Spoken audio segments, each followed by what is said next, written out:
Well, it's an honor for me to introduce our speaker this afternoon, Chanigan Nilubol. Chanigan's an assistant professor at MedStar Georgetown.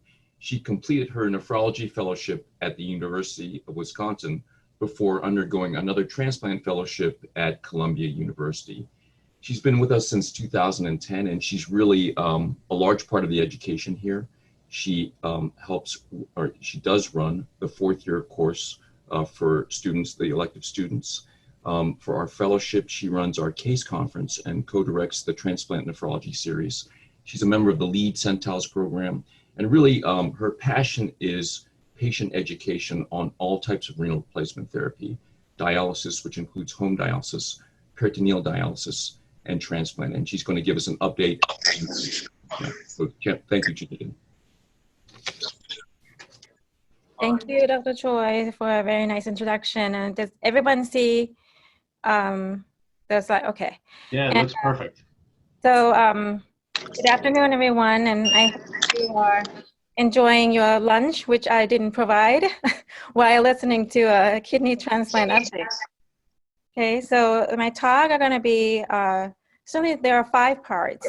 The first would be for us to review the benefits of kidney transplant and understand its process.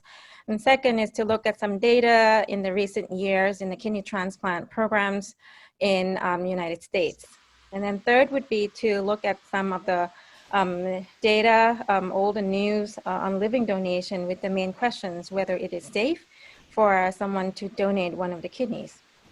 And then fourth would be an overview, really. We're not going to be able to go into deeply about some of the complications following kidney transplants. And then lastly, I would like to spend some few minutes talking about COVID-19 and kidney transplants. So I'm going to start out with this slide, and it's going to be a polling question. But before I before I start the poll, I'll give you some time to look at it, because once I bring on the polling question, it's going to be right in the middle of the screen and you won't be able to see the graphs. So this is the data from the article in 2019 comparing survival probability between various type of cancers and dialysis. As you know, the diagnosis of cancer is really, it's the dreading diagnosis to hear for yourself, for your loved ones, for your patients. But if you ask my kidney patients, they would say the same thing for dialysis. So it's theoretical questions. Would you rather have cancer or dialysis? So I'll let you take a look at the graph. Which line do you think that represent dialysis population?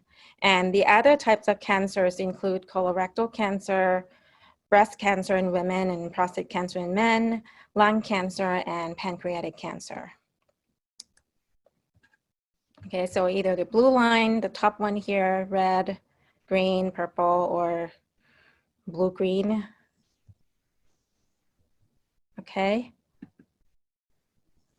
So I'm gonna launch the poll. So if you're near the computer, if you can participate, please do. Should be quite interesting to see what everyone thinks.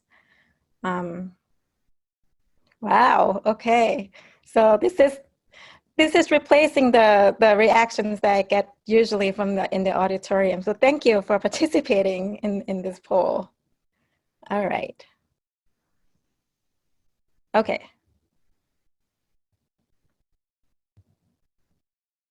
All right, so I'm going to end the poll, and I'm going to show the result. Does everyone see the result? I hope so. So majority of you picked in the middle, and I don't know if it's a taking skill or what, but it's the correct answer. Okay, so I'm going to close the poll for now. Okay, so the green line, which is right in the middle here, represent dialysis population. So you can see that dialysis patients have a less chance to survive compared to colorectal cancer, breast cancer, and prostate cancer. But they do have a better chance than lung cancer or pancreatic cancer. So this just signifies the high mortality rate in end-stage kidney disease population on dialysis. Okay. So some treatment options in addition to a kidney transplant for end-stage kidney disease are home modalities, which include peritoneal dialysis or home hemodialysis. And yes, patients can do hemodialysis at home for some of you who are not aware of that options. And then in-center hemodialysis is probably the modality that you're most familiar with in the United States. So this shows a trend in the number of the end-stage kidney disease prevalent cases over the past 40 years. And as you can see, this is from the most recent annual data report that continues to show an increasing number of end-stage kidney disease population, with the majority of the patients on hemodialysis, followed by transplant, and peritoneal dialysis is the least common modality. However, when you look at the survival, comparing between modality, you can see that both types of the kidney transplant, either deceased donor or living donor, have superior outcome or survival compared to dialysis, with hemodialysis being the worst. So just to, for example, pay attention to the orange bars, which is 1 year survival, and the light blue bar, which is 5 year survival. So basically, if I start 10 patients on hemodialysis today, at the end of the first year, I might only have 8 patients left on my shift. And then at the end of 5 years, I would have only less than half of the patients that I started on the hemodialysis. So that is pretty scary thought, but that is really not the case in transplant, either deceased donor transplant or living donor transplant, with living donor doing better than the deceased donor. Okay.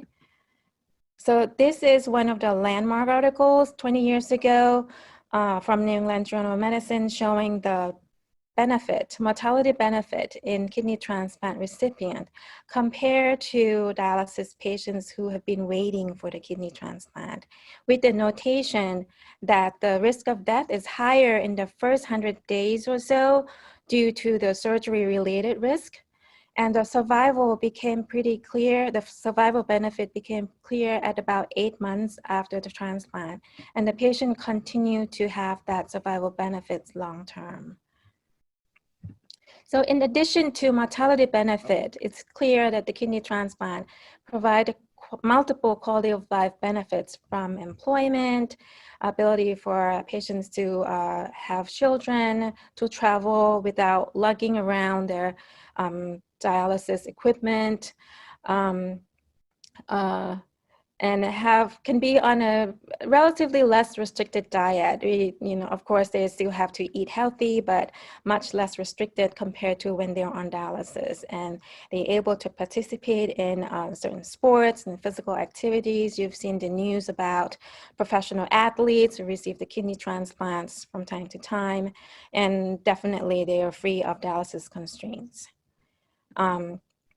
In addition to mortality benefit and quality of life benefits, there is significant cost benefit from kidney transplants.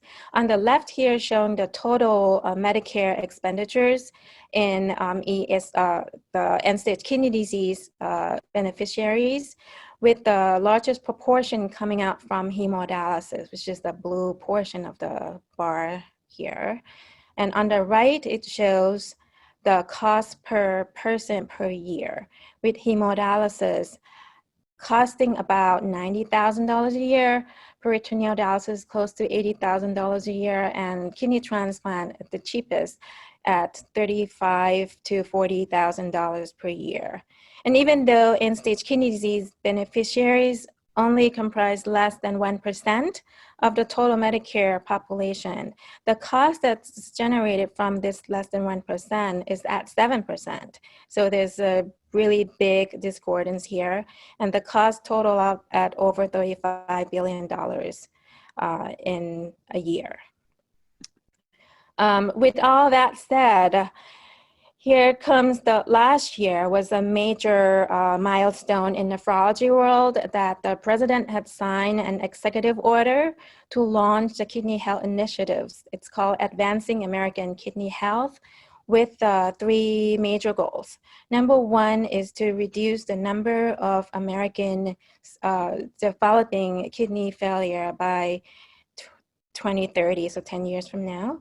And number two, which is actually, we think it's a big goal, that to ensure that 80% of new kidney failure by 2025 either receive home modalities or kidney transplant. And the last goal is to double the number of the kidneys available for transplant by 2030. So not to get into politics, but I think my version of a US flag with the little kidneys in here should be pretty appropriate for my talk today. Unfortunately, kidney transplant is not for everyone. As my father, who's a surgeon, had said, that great surgeon knows when not to operate.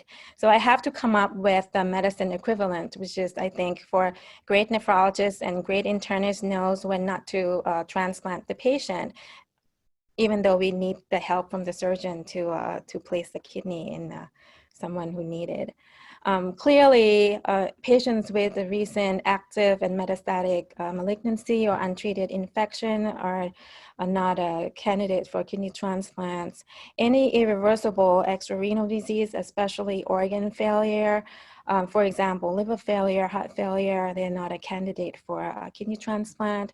If you know that the patient has track record of non-adherence, it's not likely that the kidney transplant center is willing to place the precious kidney in that patient, and knowing that the patients will not be able to keep it. Any psychiatric illness that impairing consent and adherence, active drug use, native kidney disease that is aggressive and has a high recurrence rate is also problematic, because if you know that once you place a new kidney in and disease is going to recur right away, then that give us a doubt whether we should transplant that patient. Or if the patient is not able to recover from the kidney transplant surgery itself, they're not likely a candidate for transplants. So let's switch gear a little bit. So now before I go into the kidney transplant process and how the patient get listed and transplanted, this is my second polling questions. Oops. Okay. So RV is a 22-year-old female college student. She has congenital renal dysplasia and had a rhinoprectomy when she was 4 months old. And her creatinine now is 2.2, her GFR is 31. Other than recurrent UTI, she's been free of any particular symptoms. So when do you think she should be referred for a kidney transplant? Number one, she should have been referred a long time ago, and you wonder what her nephrologist has been doing all this time. Number two, she should refer it now so she can get an early start and be ahead on the list, given that if she has to wait for the list from deceased donor wait list. Number three, so just wait, and then when her GFR is close to 20 or at 20 ml per minute, then refer her for transplant. And then number four, just refer her when she initiates dialysis. Okay, so you guys ready?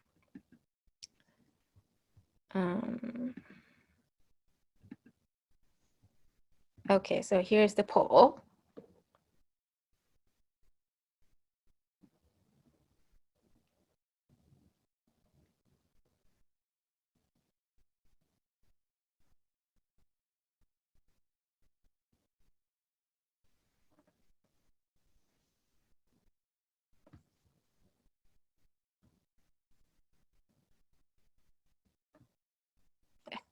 Okay.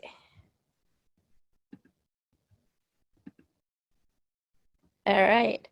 So most of you chose the right answer when the GFR is close to 20 ml per minute.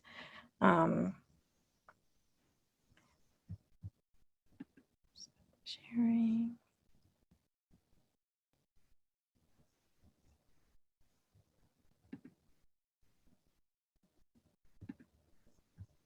Okay. So I believe that understanding how the patient, what the patient has to go through, hopefully enable you to help or assist them along the way, one way or another. So basically, the transplant referral is advised when the GFR is about 20, or approaching or is at 20 ml per minute. The reason being is that the patient can be listed, but they will not gain the waiting time on the list, which is the major indicating factors how soon they get the kidney transplant, when the GFR is 20. So that is the starting point of gaining the waiting time. And the process is started by the patient or caregiver, or can even be the physician. Contact the kidney transplant center and request to schedule for a kidney transplant evaluation. And we always advise the patient to consider multiple listing, meaning that there are, the patients consider listing at a different centers in the different region where the centers are not competing in the same pool of the kidneys. One of the good example is that, in New York City, the patient can be perhaps listed in New Jersey, New York, and in Pennsylvania. So for us here, it could be that the patient's listed here in DC. They might venture to, Richmond in Virginia, or a list. So that increased the chance of them getting the kidney from a different list and different pool. Now, once they have an evaluation, they would have a series of tests and a workup they have to complete. With the main one is the cardiac evaluation, giving the comorbidities of the kidney disease patient, as you know, and then proper cancer screening, dental work, psychosocial evaluations. At the same time, if they have potential living donors, the donor evaluation can happen simultaneously, but separately from the recipient evaluation for ethical reason. And then in terms of the timeline, I often tell the patients to complete all the workup as quickly as possible. Most transplant centers would put a number of days that if the patient is not able to complete all this workup within certain days, they often would close the case, because it's assumable that the patient is not motivated to get listed for a kidney transplant. And I would like to say to my patients that just think of it like you buy something and you have a 30-day return policy. So if you want to keep the value of whatever you bought, just do it within the 30 days, right? So it's kind of not that we're gonna get the refund for a kidney transplant listing, but it's just the concept of trying to finish in the quickest way as possible. Now, once the patients are listed for kidney transplant, they received a letter showing that they have been listed, and the requirement, they would be informed that they would need to have an annual waitlist appointment and maintain their health status, as well as any necessary workup that needs to be repeated, as we know that they don't get the kidney transplant right away. And when they listed active on the list, they should receive the kit to send their blood for a PRA, which is a panel-reactive antibodies, which is important for them to match for the kidney.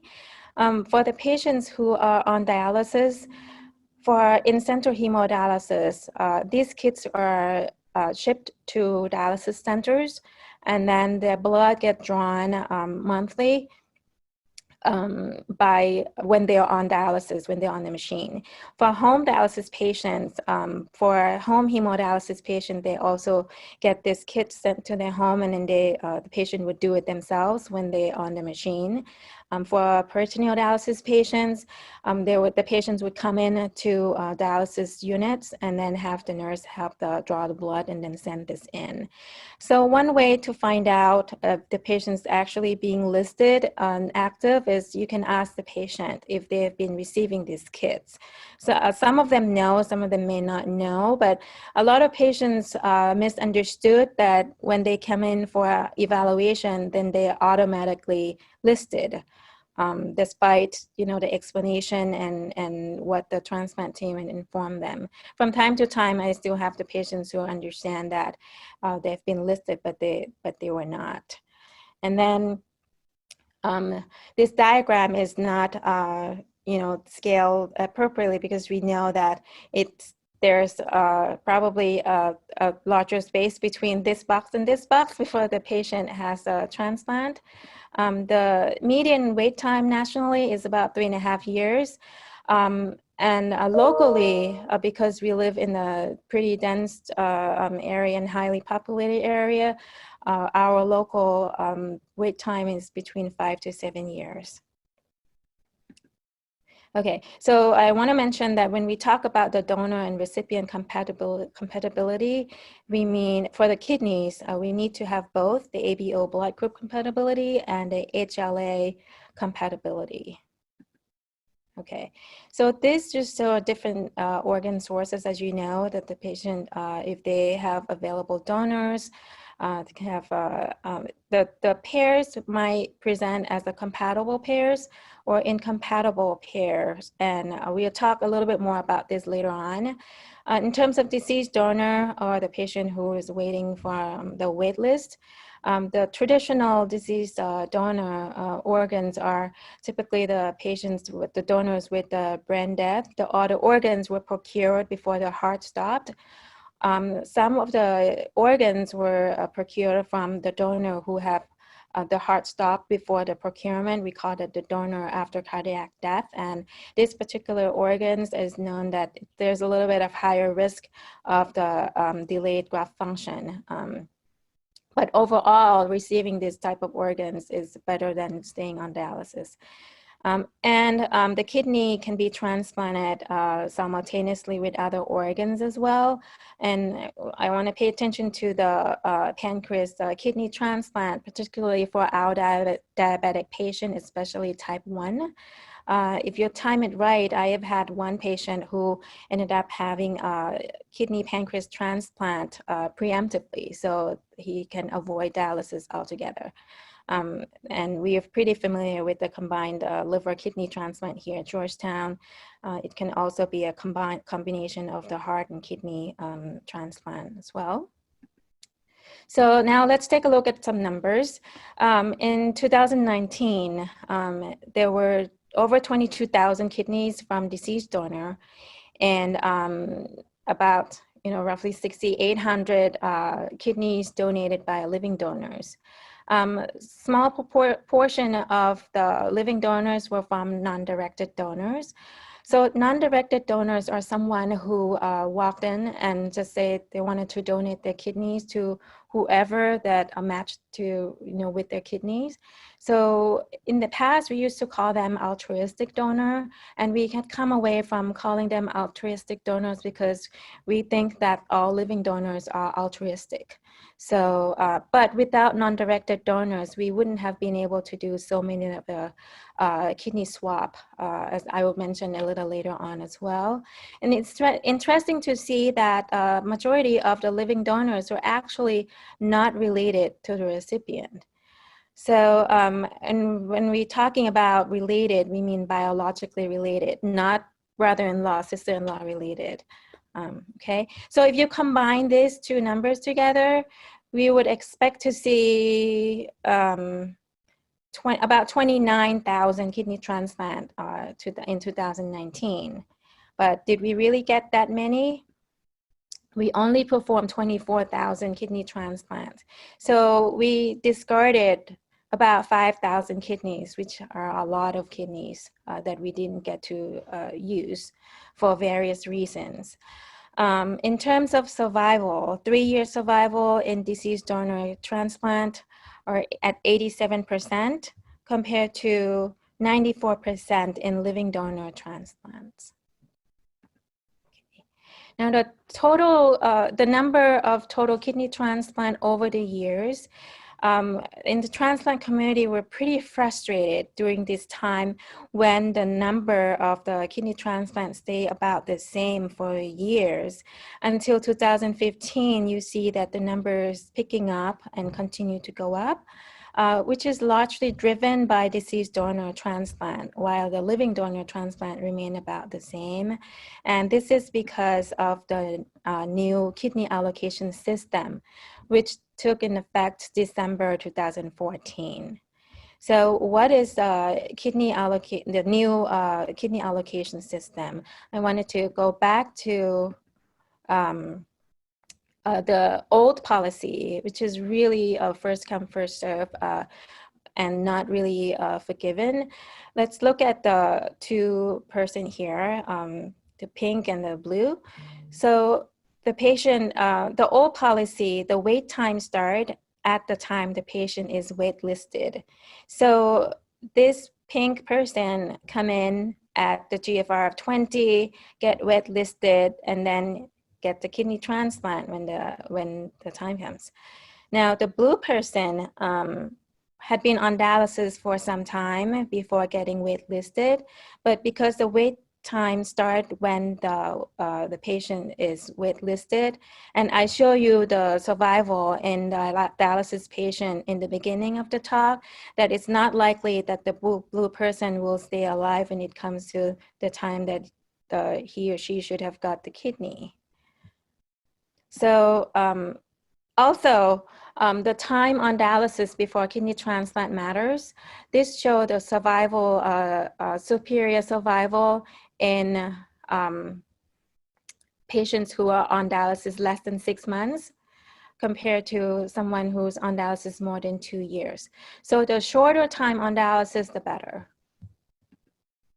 The new kidney allocation system, I would like to, with the essence of the time, I wanted to focus on one of the major change is to begin the wait time from the first day that the patients are started on dialysis, not at the time of listing. And by this alone, it's actually improved and increased the number of the kidney transplant significantly. The other implementations also prioritize the patients who are highly sensitized, which is very difficult for them to match the kidney. And also the attempt to match the quality of the organ to the recipient to maximize the potential life year that gain from the transplants. And one of the things that happened after this new kidney allocation is also that the transplant the rate of the transplant is pretty proportional to the wait list. For example, in of ethnicity. For example, you see the African American comprised of 33% of the wait list and received pretty much like the fair share of the transplant in 2015 and 2016. And this also the same in Hispanic population as well, that they get the pretty proportional transplant. This was not the case before the new allocation system. Okay, so as of February of 2020, there were over 94,000 people waiting for the kidney transplant. And out of those, 41,000 about were new patients who were added to the waiting list. So as you remember, we performed 24,000 transplants. So if unless the number equals or close to the new wait-listed patients, our list will continue to grow. And I mentioned earlier that it matters where you live.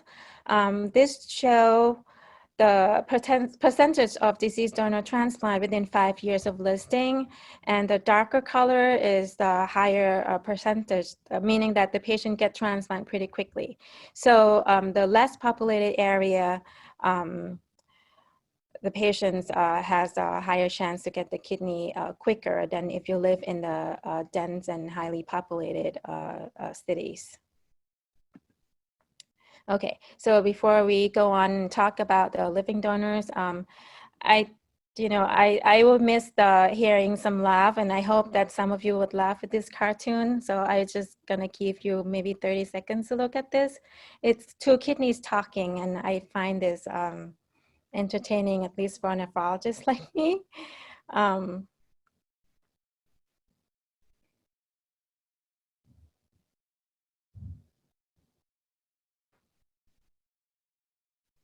okay.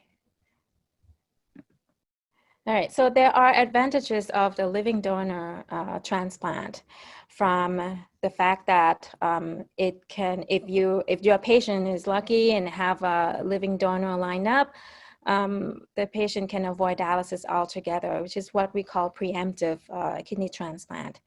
And if the patient had been on dialysis and then eventually find a donor, then they have a shorter time on dialysis. Again, if your patient is lucky to have multiple donors, then we can be picky about choosing which donor is the best match, including the HLA matching or age matching. And typically the allograft from living donor has a better quality because, you know, without having to be on ice in a bucket and getting transported, wait for the allocation, which can take quite some time. If the transplant is done within one center, it's just really moving the kidney from one operating room to the next to be transplanted into the recipient. And the fact that, you know, everything is elective, it's the convenience for the recipient and also for the donor, and a better optimization on both parts.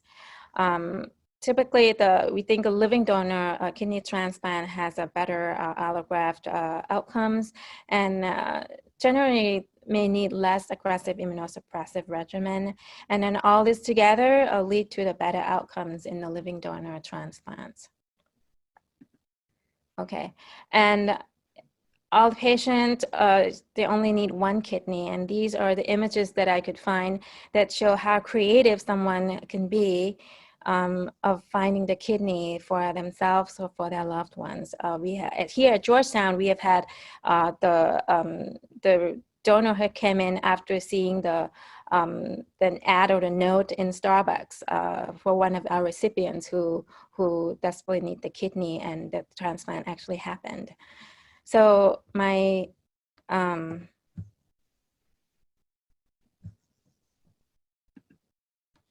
oh, sorry, because I want to bring the polling questions, but it's not coming up actually. Okay. So a theoretical question. If you are perfectly healthy and do not have any loved ones needing a kidney transplant right now, or has a possibility to need a kidney transplant in the future, would you consider calling one of these numbers if you happen to drive past by and donate your kidney?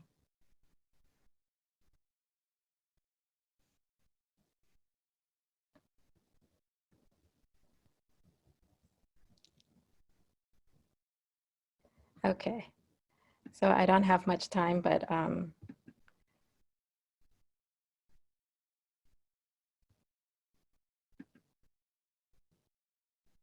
okay. And we can go over that questions again after I talk about, oh.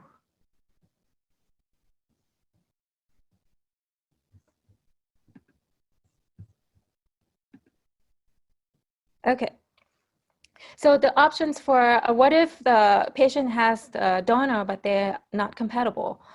The options for the patient would be either remain on the wait list or participate in desensitization program or pair kidney exchange, or the combination of that. Now, in recent years, the desensitization has become less and less because we are able to to do a pair kidney exchange a little bit more than in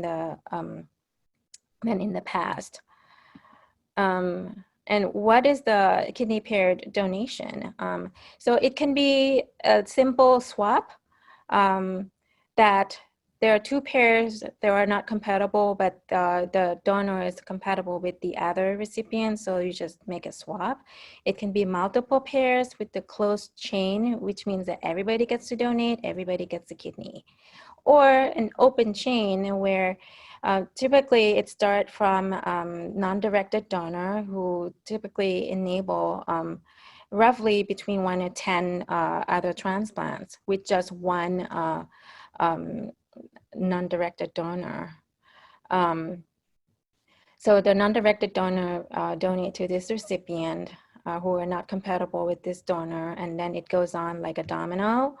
At the end of the chain, this donor can be kind of left on hold to start the next chain, or sometimes the transplant centers might decide to transplant the kidney from this living donor into the patient on the top of the list. So, for example, Joe and Jane are husband and wife. Joe needs a kidney. Jane can donate, but they're not compatible. So John came along and he's non-directed donor and matched with Joe. So Joe got the kidney from John. And then Jane's kidney went into Michael, whose donor, Alex, go on to start another chain. So this is just one of the examples. Now, when we look at the age of the living kidney donors, in the recent years, you would see that the younger, it used to be the majority, the large majority are the younger age, has been donating less. And with the higher proportion, up to 1/3 of the living kidney donors are at the donors who are older than 50 years old. And this can be good or bad. And it can mean that the younger populations might be more careful and taking care of their own health and are just cautious about donating one of the kidneys. Some of the things that we worried about the living kidney donors are, you know, if they're gonna end up having hypertension, diabetes, which are the most two common causes of kidney disease, and if they're gonna turn out to be to have chronic kidney disease on dialysis themselves, or even the mortality. And we're extra careful because this is a one-way road. Once they donate, they cannot get the kidney back. And all the donors are educated this fact too. We just don't leave it as an assumption, because from time to time, it is the actual question from the donors whether they can get it back. And in terms of the donor evaluation, really it's a matter of safety for the donor. It's very easy to assess the kidney function of anyone, given we have all the tools to use to estimate the kidney function or to even measure the kidney function at any given time. But what is more challenging is to assess their risk of developing kidney disease themselves, need dialysis, or death, especially for the younger donors, because there are so many years ahead of them. It's just, you know, very challenging to predict things that's going to happen in the next 50 years or so. Some of the comorbidities that each transplant center might have a different thresholds. Obesity is among one of them. Some of the data report that every 1 point above the BMI of 27 is equivalent to 7% increased risk of end-stage kidney disease in donors. If the donor has impaired glucose tolerance or have some features of metabolic syndrome, you might think twice or more of letting them donate the kidney, given their health outcomes in the future. In terms of hypertension, the guideline is that for African American, because of their risk of kidney disease and is higher, the African American donors with hypertension is excluded from donation. Actually, so they would not be able to donate. For Caucasian, if they are on single medication, meaning that one drug, not the combination pill, and with the good control of the blood pressure, they could donate given that other workup is acceptable. And some type of the cardiovascular disease might come up that become one of the comorbidities that we have to look into. A certain type of history of malignancy in the past or kidney stones are depending on which centers and how much willing to let the donors go through the process. From time to time, we come across medically complex live donors that we have to assess the risk. In terms of the data that we know of, this paper is over 10 years ago. It's one of the first few paper that came out showing the long-term consequences of the kidney donation. And this is the data from 3,700 donors over 44 years that show the similar survival between the living kidney donors and the match controls, which were subjects from the NHANES study.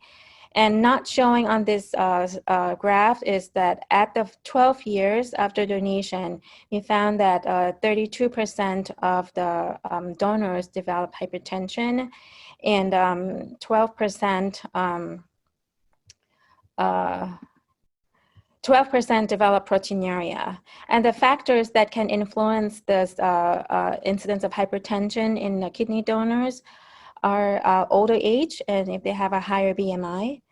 The factor that can influence the proteinuria is that the longer time since donation, the higher proportion of the donors we see with the proteinuria. So we need to follow the patients, the donors long term. The regulatory required donors to be followed up with the reported data for 2 years, but practically, as a nephrologist, I think that the donors should be followed forever, or they need to have a good medical care to monitor particularly for high blood pressure and for proteinuria. And 10 years later, then we know more about living kidney donors. So this paper is from 2018, looking at over 120,000 living kidney donors between 1994 to 2016 that show 218 out of 123,000 donors develop end-stage kidney disease, and translating into about 49 per 10,000 donors at 20 years. And the rest of the graphs, this one showing that in Black and other race, so the top 2 lines, there's a higher incidence of end-stage kidney disease in the donors compared to white and Hispanic. And this one showing that when the donor donates to first-degree relatives, so it can be parent, child, or siblings, they have a higher incidence of end-stage kidney disease. And if the donor lives in the lowest quartile of the neighborhood income, they have a higher incidence of end-stage kidney disease. And not showing on this slide, on this graph, is the BMI higher than 27 would have a higher incidence of end-stage kidney disease. So this is the heat map that show the predicted absolute risk of end-stage kidney disease by race, sex, and age. So you can clearly see the orange box here. So who are these donors? These are African-American young donors, right? So when we look at the young donors, in African-American, they have actually a higher risk than older African-American donors. In white donors, the older donors have a higher risk of developing end-stage kidney disease compared to the young. So it's flipped the opposite. For if we compare the older donors between African-American and white, the risks are pretty similar between races. Also, in summary, the risk of end-stage kidney disease at 20 years after living donation is less than 1%, and it can be influenced by age, race, obesity, sex, and a relationship to the donor. So the highest group would be young, obese Black men who have donated to first-degree relatives. So this group may have a predicted 20-year risk of nearly 3%. Okay. And I was going to go through the same polling questions at a time, but I don't think that we have time to go on that, whether you change your mind in donating your kidney. So we're going to go into really quickly about some of the complications and a few points that I think would be helpful, especially now at the beginning of the year for our trainees to hear something about the kidney transplant patients, starting by the immunosuppression. That can be, we can talk about, or go over the induction therapy and maintenance therapy. In terms of induction therapy, there are various agents that we can use, either depleting antibody or non-depleting antibody, and most of the patients receive corticosteroids at the time of the transplant. Here at Georgetown, we use alemtuzumab as in the protocol for most of the kidney transplant cases. In terms of the maintenance therapy, most patients will require more than one agent. And the primary agent, either calcineurin inhibitor, which is cyclosporin or tacrolimus, or mTOR inhibitor, which is sirolimus or everolimus. And the second agent typically is anti-metabolites. The azathioprine is an older medication, and the mycophenolate, mofetil, or mycophenolic acid is a newer type. And then third agent, either prednisone or other category of the immunosuppression, such as belatacept, which is co-stimulatory blockade. Over 85% of the transplant centers in the United States, patients are on 3 drug regimens consisting of tacrolimus, mycophenolate, and prednisone.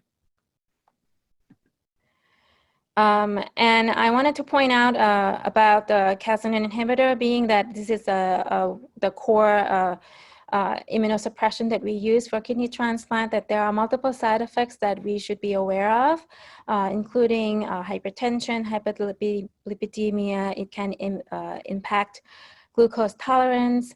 It also has neurotoxicity, especially when the level is high. The patients can present with tremors, headaches, insomnia, and some paresthesias. And even being that we use this as a core immunosuppression for kidney transplant, it does have nephrotoxicity, unfortunately. Acutely, especially if you have a high level of the calcineurin inhibitor, it can decrease the GFR. And chronically, it can lead to some of the fibrosis within the allograft.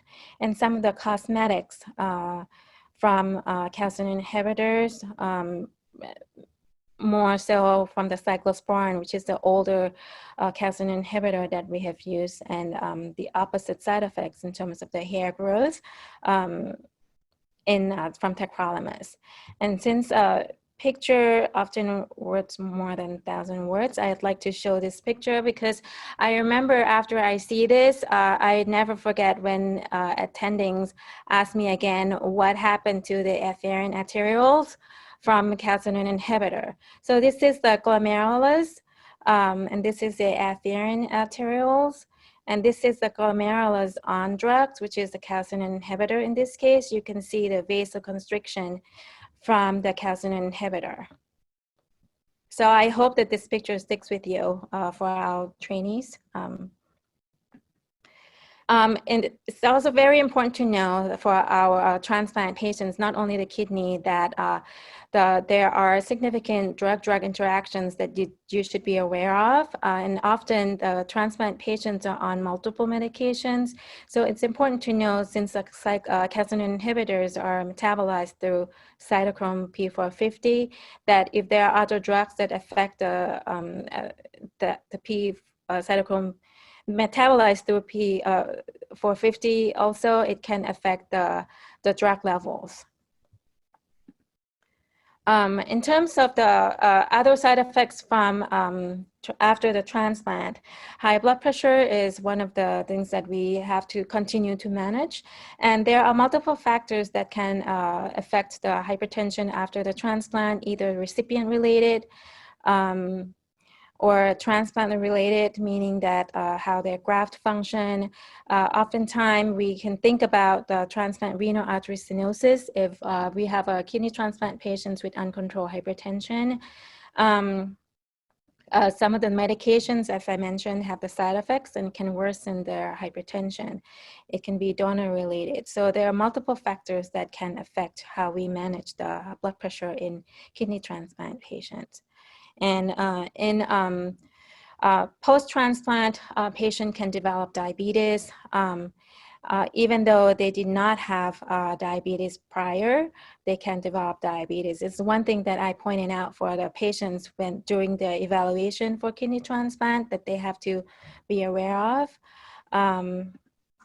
And I'm going to go through this really quickly because I want to get to the last part of the talk on the COVID-19. In terms of malignancy, it's known that the transplant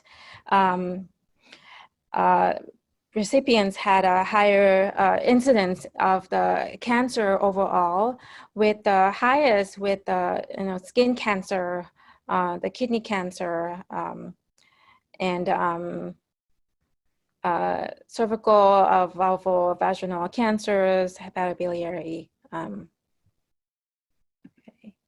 So skin cancer being the most common malignancy in solid organ transplant, the patient is advised to see dermatologists on an annual basis, or more frequent if there's history of skin cancer before the transplant, or they have a previous lesion suspicious for cancer. And they should be advised to wear sunscreen, sun protection, and avoid sun exposure.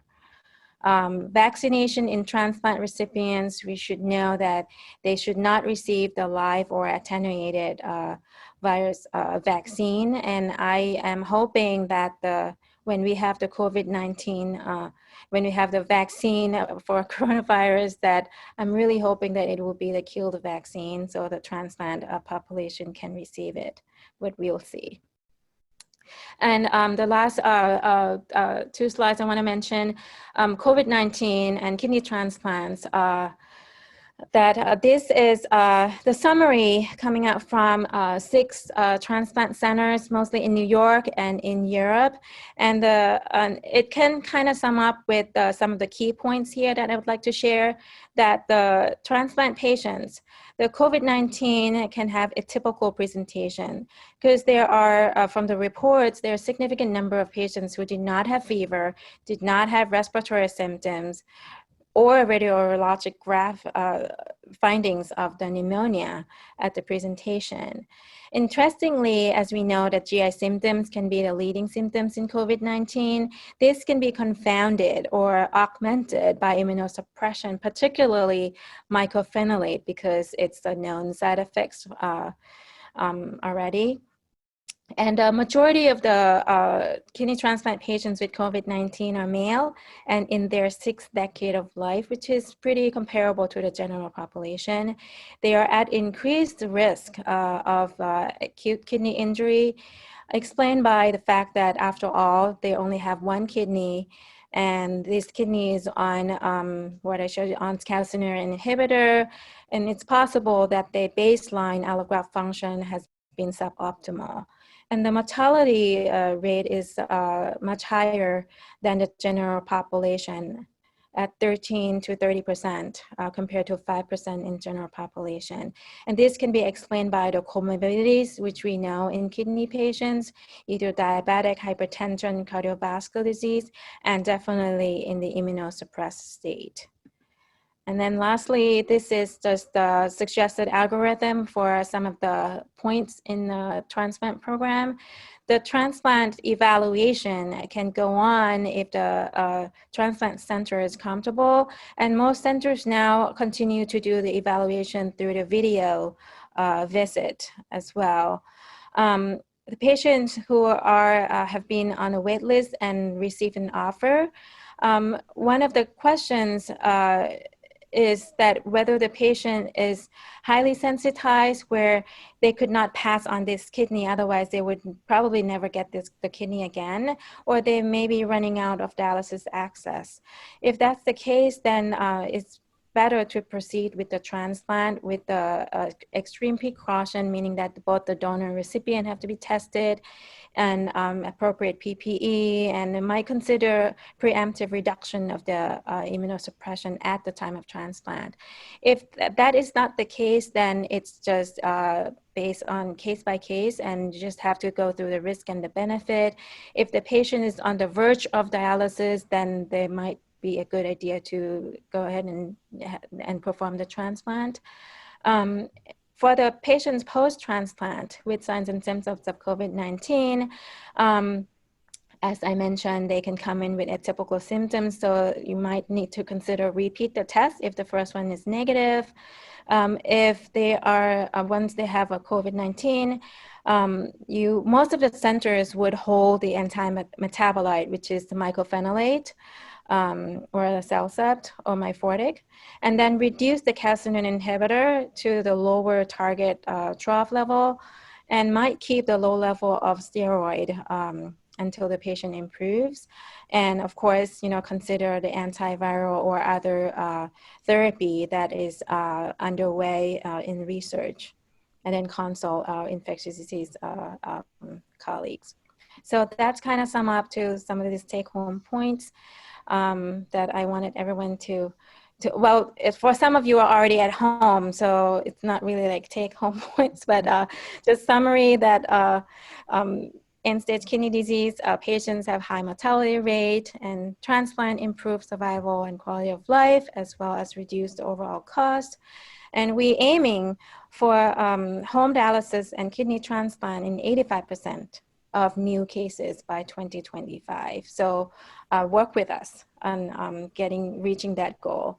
And the number of the kidney transplants is increasing due to the new kidney allocation system, right? Living donor kidney transplant outcome is better than deceased donor kidney transplant. And the overall risk for end-stage kidney disease in living kidney donor is low, but more attention is needed for younger donors, obese, African American, and then donors who have relatives, first-degree relatives they're donating to. In terms of COVID-19, can have a typical presentation, and reducing the immunosuppression and holding anti-metabolites are, with the continuation of the steroids, are mostly recommended. So I'm open for any questions that anybody would have. Thank you, Chanigan. The hour, it's 1 o'clock. So I think we'll just take a moment to ask 1 or 2 questions. And then if anybody has questions that are not answered, please feel free to reach out to Dr. Nilubol. Annie Kruger asked, do you use HCV kidneys and treat patients for HCV after transplant? Yes, so I did not include that in my talk, but yes, the data that come out from the HCV positive kidney into HCV naive or negative recipient is pretty good, that we actually have offered, and it's been done at Georgetown on multiple cases, that with the treatment for HCV, the outcome is pretty good. So it's mostly beneficial for someone who has been on dialysis and not had enough time to get the kidney transplant in near future. For someone who's been on the list for some time and maybe pretty close to getting a standard kidney, that might be a little controversial whether they should receive the HCV kidney or not.